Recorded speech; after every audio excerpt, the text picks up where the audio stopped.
In this video, I'm going to briefly analyze Ozymandias by Percy Shelley and Kubla Khan by Samuel Taylor Coleridge, as well as explain how the two poems represent different ends of the interpretive spectrum.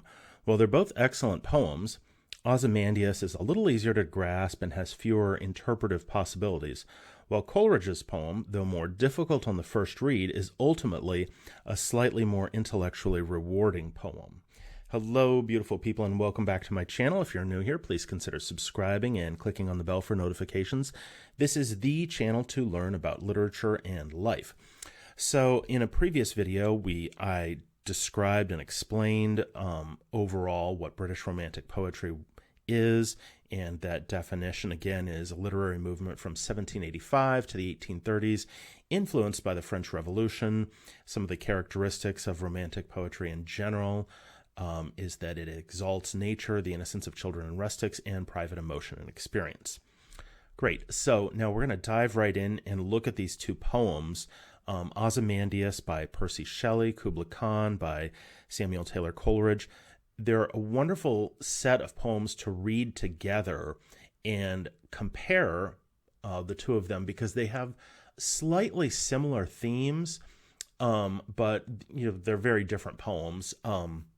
Also, because they were both written at about the same time in the author's life. So around when Shelley was, I think, 25, and Shelley might have been 25 or 26, and Coleridge was 25 when he wrote his, although Coleridge took another almost 20 years after he wrote it to publish it. So again, just Ozymandias we'll look at first, and it's very good because as we read through it, you'll be able to see how there's a few different ways you could interpret Ozymandias, but the different interpretations are very closely related.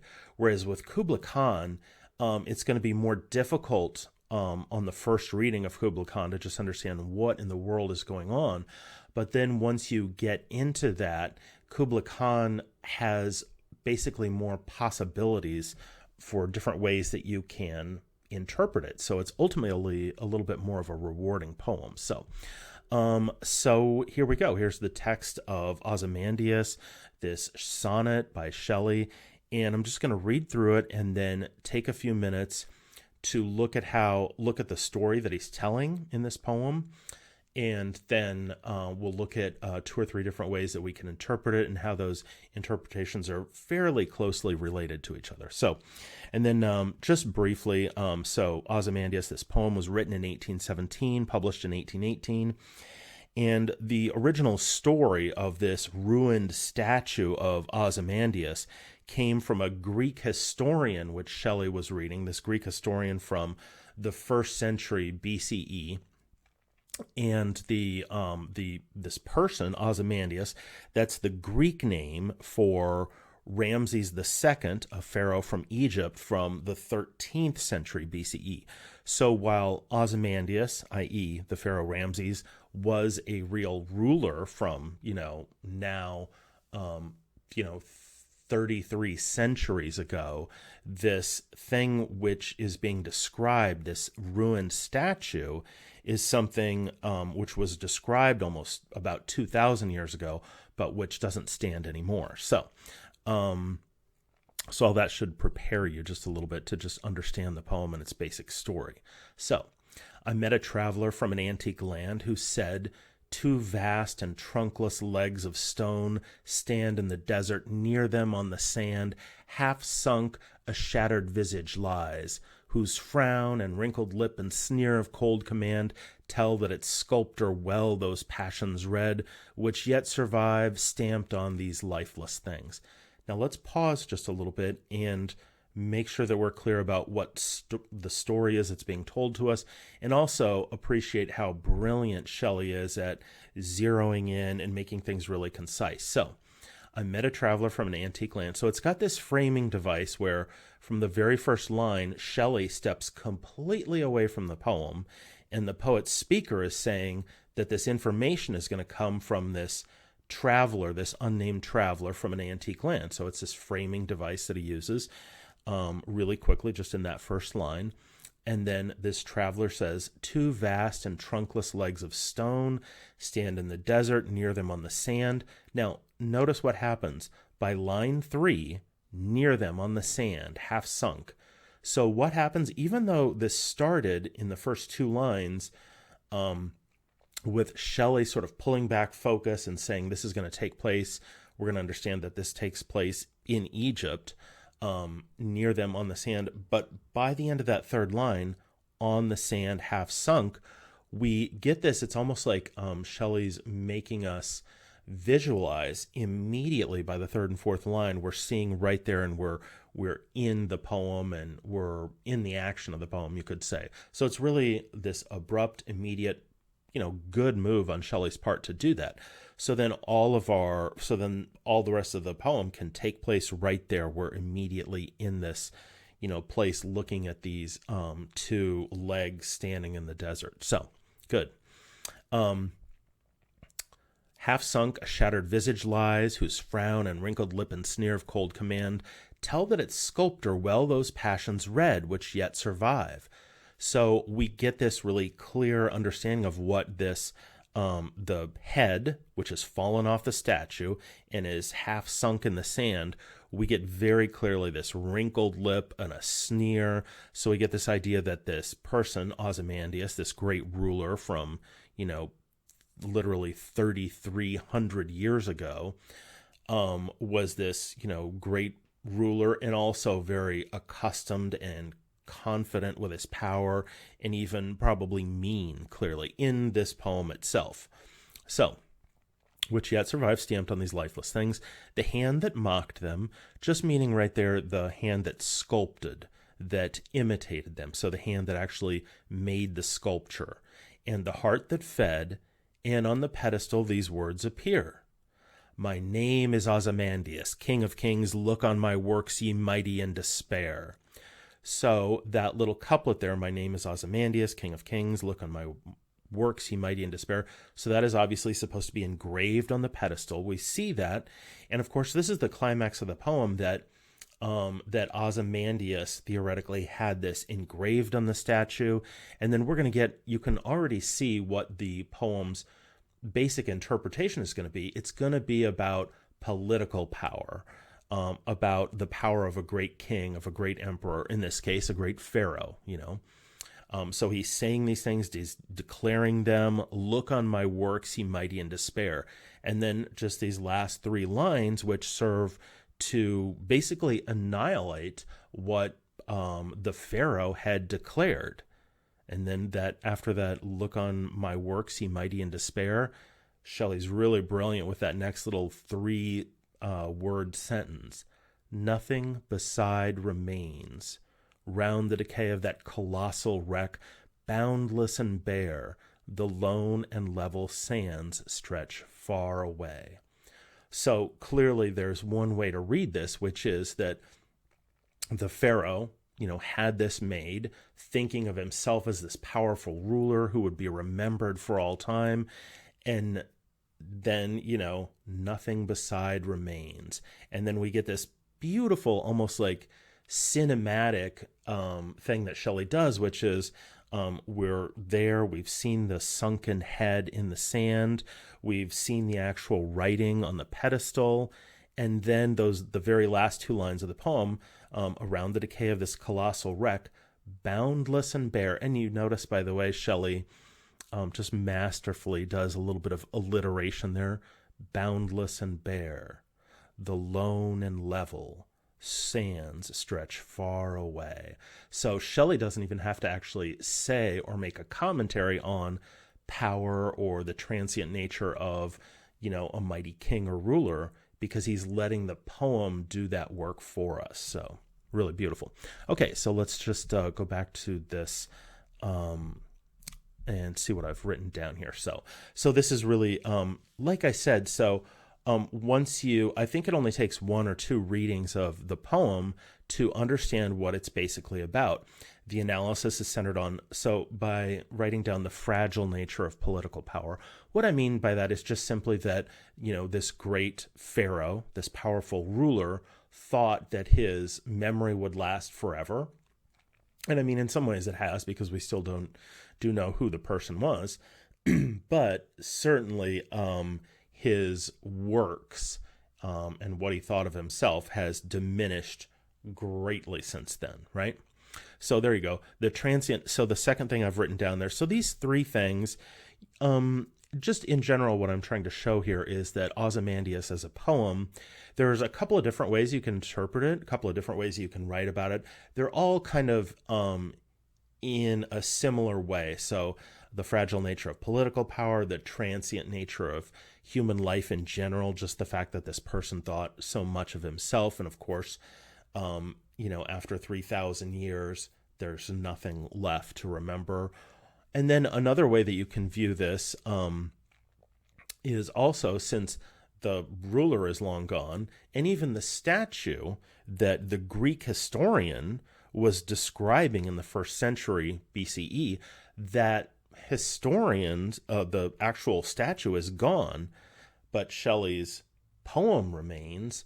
And so one could argue maybe that, one of the themes here is the power of art to last longer than political power, political might, kingship, etc. So there you go. And just as I said earlier, so Ozymandias, the poem itself, it's a little bit easier than Kubla Khan for the first analysis, because once you read it through it, you're going to understand it. There's just one story that's being told. It's quite simple in a way. And I mean, it's a rewarding poem, but the interpretations are probably just those 2 or 3 things that I listed, maybe some other variation on them. So now what we're going to do is look at Kubla Khan, and Kubla Khan is no doubt a more difficult read than Ozymandias. So when you just read Ozymandias, you can know nothing about it, and if you just read it intelligently and then think about it for just 2 or 3 readings all by yourself, without any help of a teacher or any analysis that you read, you can understand what happens in Ozymandias and also why it's an important poem. Now with Kubla Khan, it's so much more difficult because you really kind of speculate on it overall, and it's just got much more of an open-ended, like, what is this about? Now that, just like I say, that's difficult on your first 1 or 2 reads, but if you were to go back for some reason, you're studying literature, when you go back to Kubla Khan again and again, like after a couple of years or something, it becomes a much more rich and rewarding poem because it's so eerie and strange and unusual. So that being said, let's go ahead and dive right into Kubla Khan and read it and analyze it. Okay, so Kubla Khan, and as I mentioned, so Coleridge wrote this in 1797. I think he was just 25, maybe even still 24 when he wrote it, and he didn't want to publish it, and he didn't publish it for almost 20 years. Byron convinced him to publish it, and he did. And when he did, he was careful to say, that this is a fragment of a poem, and it was also catalyzed by his use of opium. So those things are factually true about it. Now, part of the thing that's interesting is Coleridge himself is unsure of whether or not this is a good poem. Again, it was written in 1797. So when we read it in 2022, we've got a couple hundred years of not just having read British Romanticism, but also when you get into the late 1800s, surrealism in French literature. An intelligent reader is, used to surrealism, used to modernism in the early 1900s from people like T.S. Eliot, Gertrude Stein. And so the poem, which reads almost kind of fragmented and surreal and unfinished in some ways, was difficult for Coleridge to appreciate how brilliant it is, but it's maybe a little bit easier for us as readers because we've had so much more experience with abstract art by now. So there we go. Okay, so and then just so we're clear, so this Kubla Khan, in the beginning, the first few sentences, and then also what Coleridge wrote about the poem. Coleridge was reading a book written in the early 1600s by a guy named Samuel Purchas about travels to exotic locations. You don't need to know anything more than that. And he was reading a section about the grandson of Genghis Khan, Kubla Khan, who founded a Mongolian Chinese dynasty in the 13th century. And then just one other thing here. So in the third line, it says we're River Alf. And so Alf is not supposed to be a real river, but it does echo just a little bit the river Alpheus, which flows into the Ionian Sea and is supposed to rise again as a fountain in Sicily. So that's enough to those, simple little facts about Kubla Khan and about Alf not being a real river, but echoing a little bit River Alpheus.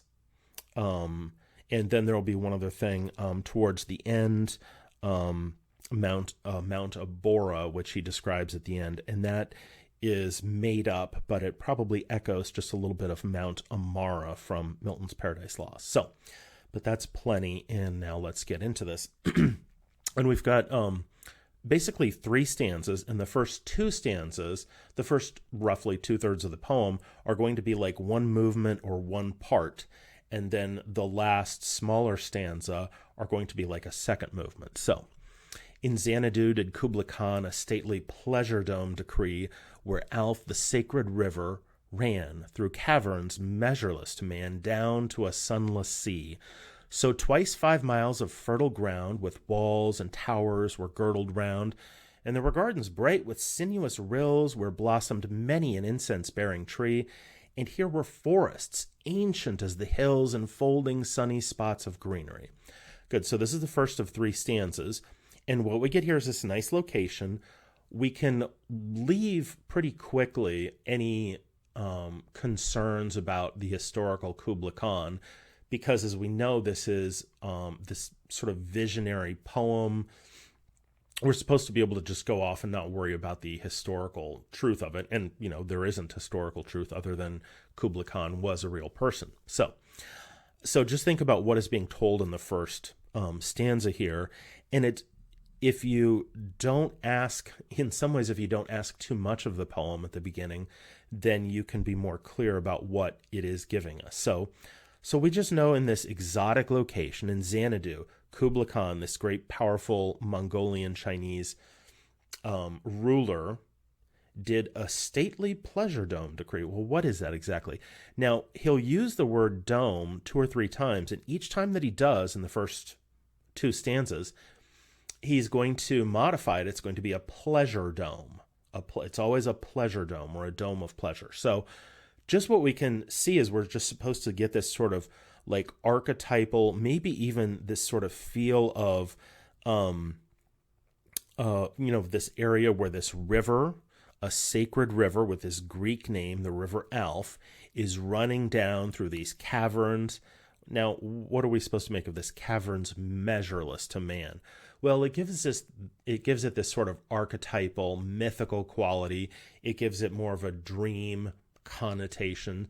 So we're not supposed to take things too literally, but at the same time, the specifics of this location make us want to at least visualize this. So that's where we're at. We see this sacred river running down through these caverns. There's this dome that's built that's very large, and he says with walls and towers were girdled round. There are many gardens where blossomed many an incense-bearing tree, forests. So we can think of, in that second to the last line, there were forests ancient as the hills, enfolding sunny spots of greenery. So what I want to take away from that is that this dome is over things which are both ancient and wild, like the forests, ancient as the hills, but then also gardens and sunny spots of greenery give it this sort of manicured, man-made feel as well. So, good. So that's where we're at. Now, second stanza, we're still in the first movement of the poem overall. But oh, that deep romantic chasm which slanted down the green hill athwart a cedar and cover, a savage place, as holy and enchanted as air beneath a waning moon, was haunted by woman wailing for her demon lover. Now, it gets really weird here, and I'm going to say that there's this sort of sexual imagery that comes up. First of all, quite clearly. It says it's a savage and holy place, and he compares it to beneath a moon that's haunted by a woman wailing for her demon lover. So again, we can't take things super literally here, but what we might do is just understand that this exotic location, this pleasure dome, and now he brings in this, compares it to a woman wailing for her demon lover. Well, that's got obviously erotic connotations, but also something very forbidden, like a woman, wanting a demon lover. Like that's, it's supposed to be sort of scary and crazy and also erotic. Now, what you'll notice is in the next few lines, the landscape in the river also, there's a very erotic, frankly, sexual quality the way he describes it.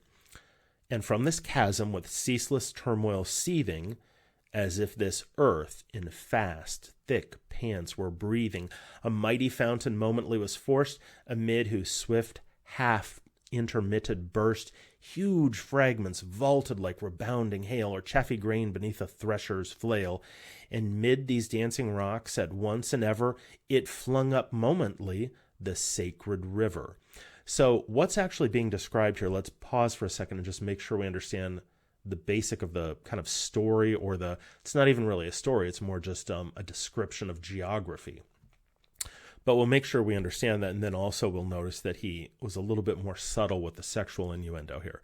So the sacred river, which appeared, in the fourth line of the poem, apparently has gone underground, and then it bursts up. The power, this elemental power of the river bursts up into this fountain, almost like what you should picture as like Old Faithful or something, like this, huge, this mountain or fountain of water that's bursting up out of the earth. And then if you'll notice, and it's literally like, it's so powerful that it's throwing up rocks because it's got that much power that it's coming out of the earth. Now, you notice that this line, as if this earth in fast, thick pants were breathing. And so there's basically, what I'll say is I think it's wrong to miss the sexual connotation here. It's almost like an ejaculation of the river breaking up out of the earth itself. So, and we'll get to what this, the sexual imagery does in the poem overall. So, it flung up momently the sacred river, 5 miles meandering with amazing motion. Through wood and dale the sacred river ran, then reached the caverns measureless to man, and sank in tumult. Now we're going to get a new description here. The river is now going to sink in tumult to a lifeless ocean. And now, amid this tumult, Kubla heard from afar ancestral voices prophesying war. So again, what the poem is doing is it's resisting being read as like a specific story. It's more functioning as this sort of surreal description of this crazy, exotic, and erotic landscape and this river.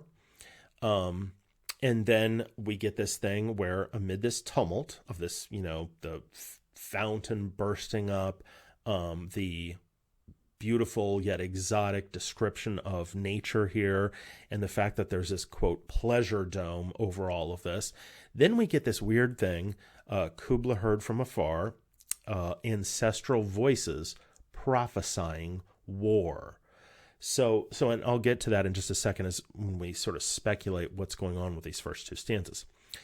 Now, so we've got that, and then what also Coleridge does to sort of make it, to sort of complicate things a little bit more here, he says, the shadow of the dome of pleasure. So the pleasure dome was over this chasm and over the sacred river, and now we're looking at the shadow of the dome on the lifeless ocean, so like a reflection of it. The shadow of the dome of pleasure floated midway on the waves, where was heard the mingled measure from the fountain in the caves. It was a miracle of rare device, a sunny pleasure dome with caves of ice.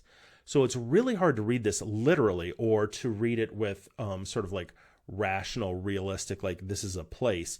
It's more got this archetypal story of like, of this pleasure dome and then this erotic description of the scenery.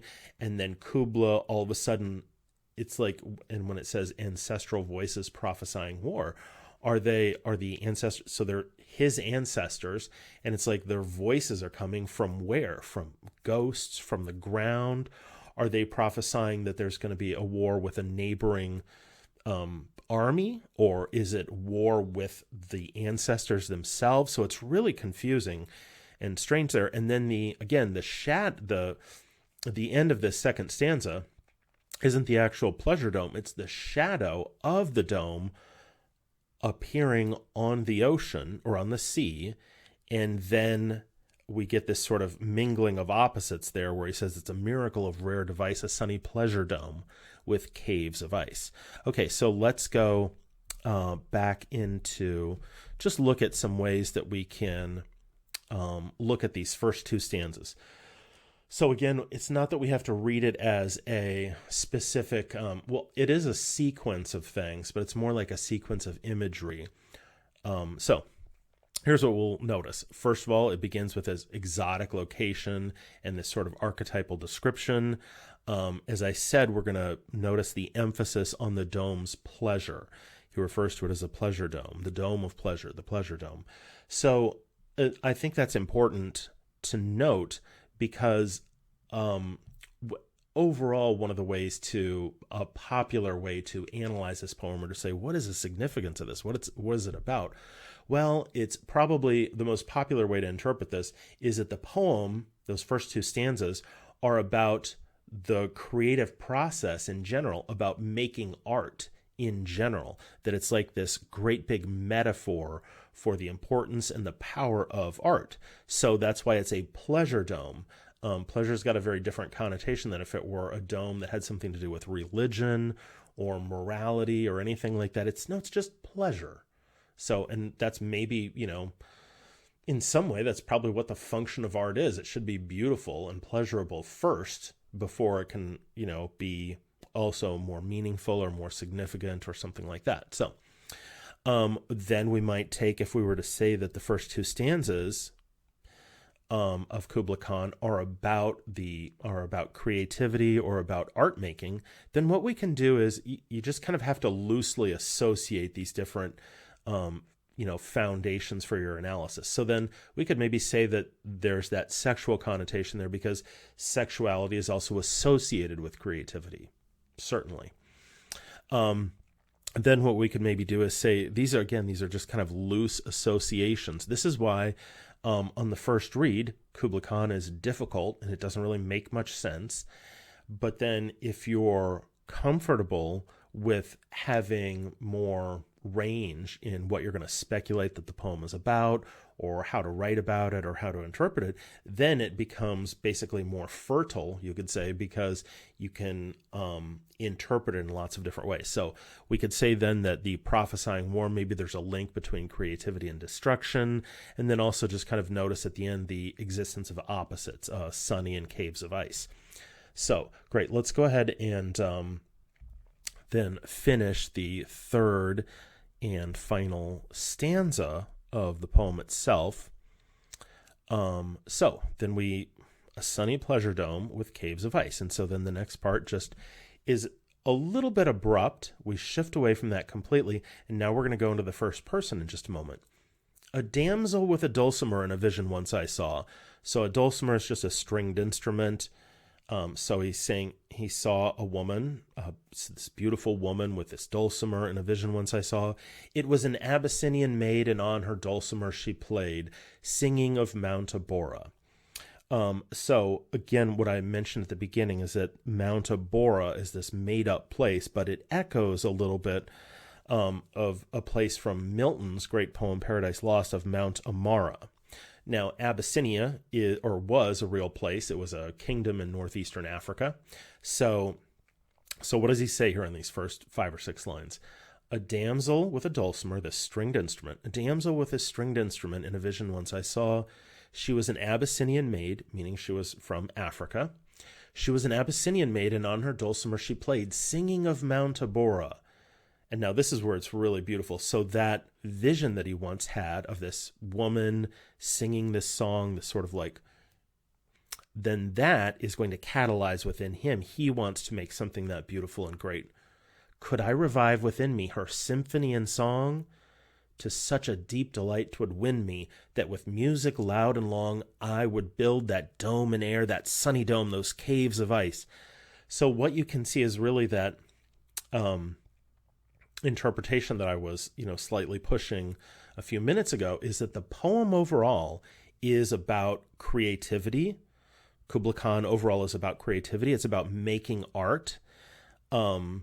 And then, so he says that he had once a vision of this Abyssinian maid in this song that she played. And if he could revive that, so if he could use that as a catalyst for himself to make great art, if he could revive within me her symphony and song, to such a deep delight 'twould win me, that with music loud and long I would build that dome in air, that sunny dome, those caves of ice, and all who heard should see them there, and all should cry, beware, beware, his flashing eyes, his floating hair, weave a circle round him thrice, and close your eyes with holy dread. So now what happens is, he says, could I revive within me her symphony and song of this vision, then he's going, and so what happens with him when he revives, he's basically saying, if I could create art that beautiful with myself, if I can do that, if I can become maybe a great creative genius, then all who heard should see them there, and all should cry, beware, beware, his flashing eyes, his floating hair. So it's almost like Coleridge is seeing himself, or hoping to see himself as this creative genius, and really like bordering on madness, so that other people are looking at him and saying, beware, beware, his flashing eyes, his floating hair, weave a circle round him thrice. Well, why would people need to weave a circle round him thrice? Well, it's some sort of way, maybe it's like some almost like containing witchcraft, or containing like some wild pagan element. Weave a circle round him thrice. And then also these people are saying, close your eyes with holy dread, like we can't look on this madness that's overtaking Coleridge, or the speaker of the poem. And then why can't they look on him? For he on honeydew hath fed and drunk the milk of paradise. So really beautiful ending there.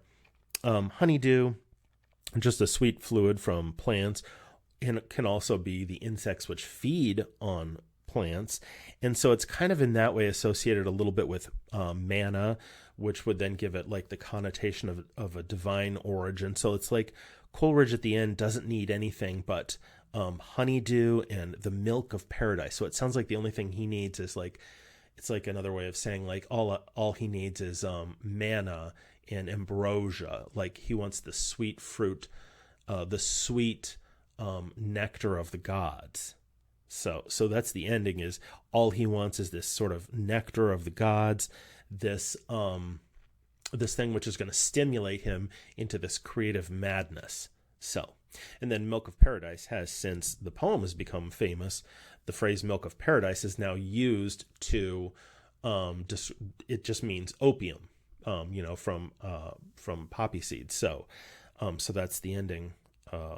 So again, let's go back to the little PowerPoint here, and we already looked at all the things in the first movement, and again we're just going to think that those first two stanzas, the first movement overall, might be about art making in general, and then that connects to the second movement when he says, a damsel with a dulcimer once I saw, an Abyssinian maid. So now he brings up this vision he had of a woman and her perfect work of art, her song on the dulcimer, and this catalyzes a similar feeling within him, within the speaker of the poem, and he wants to enter into this great sort of ecstatic consciousness of creativity. Now, it says there in point 3, association of creativity with madness. So now that's not new to this poem. That's something that we as humans have thought of for thousands of years. And we still do to this day. We have sort of myths of great people, great artists, and sometimes those myths come true. Like somebody like Sylvia Plath, a poet who, great poet, incredibly creative, wrote a wonderful novel as well. And then we kind of have an association, just in general, with really, really creative people being their creativity. It's like it's a link to something similar level of consciousness. And with it, we often think that they're half crazy or they are crazy and something's got to give. Maybe they're going to become suicidal, or maybe they're going to go completely insane if they're really extremely creative. Or maybe, which really happens like with rock stars all the time, that they end up using, drugs, or they become addicts in some way. So there's this long association for millennia, which we still have today, of an association of creativity in general, whether it's a poet or a rock star or a painter or whoever, a writer. We have this association of creativity with madness. Sometimes that's not the best association to have. And I think it's something that, sober working artists who want to live a good life and live a long life try to, distance themselves from, because you don't have to be crazy to be a great artist. So anyway, and then the end of that, along with that sort of link to creativity and madness, there is the desire of society to tame and subdue this creativity, which, we see in the simplest of ways. It's like society is uncomfortable with people being rebels, with people being artists.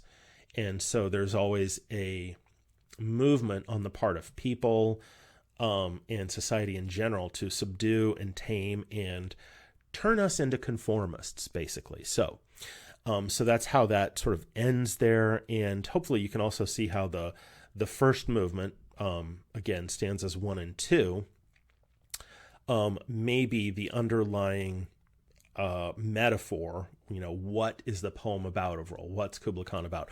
Well, the first two stanzas are maybe that Kubla Khan and the stately pleasure dome is some sort of metaphor of what it's like to create art, or even the fabulous nature of what we're capable of as human beings, what we're capable of creating, whether it's art or something else. And then that third stanza, the second movement, is really about that kind of entering into the speaker and then him kind of going crazy.